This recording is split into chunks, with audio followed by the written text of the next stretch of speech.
dan bisa juga menjadi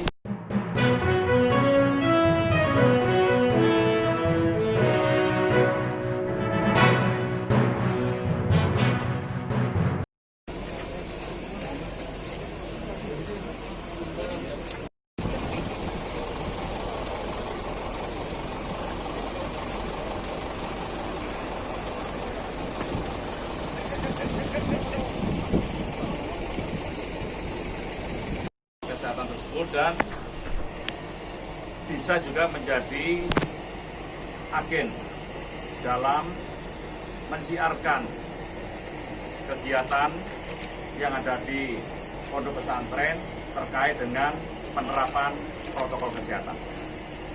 Itu yang kami sampaikan dan kami bicarakan dengan dua pimpinan pondok pesantren. Terima kasih. Ya. Pak, apakah ada upaya-upaya tertentu dari pihak TNI maupun Polri terkait mencegah COVID-19 mungkin sekolah kedinasan Pak mengacu pada Ya, di sekolah kedinasan tetap kita mengacu kepada protokol kesehatan, ya seperti yang saya sampaikan tadi. Namun apabila ada kejadian-kejadian tetap akan kita evaluasi, kemudian segera juga kita akan melihat kurikulum yang dilaksanakan, yang semuanya harus mengeling kepada aturan dari protokol kesehatan.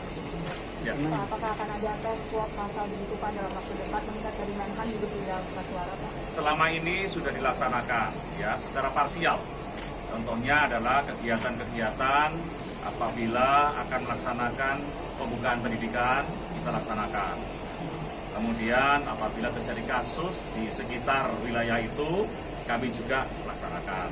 Ya, baik di Bandung, di Jawa Tengah, di Jawa Timur juga kami laksanakan, termasuk di daerah-daerah operasional, contohnya Kodim, Lanal maupun Lanut kita laksanakan semuanya, termasuk keluarganya, apalagi yang akan melaksanakan dinas luar, contohnya adalah pelaksanaan pengamanan wilayah perbatasan atau pengamanan wilayah rawan.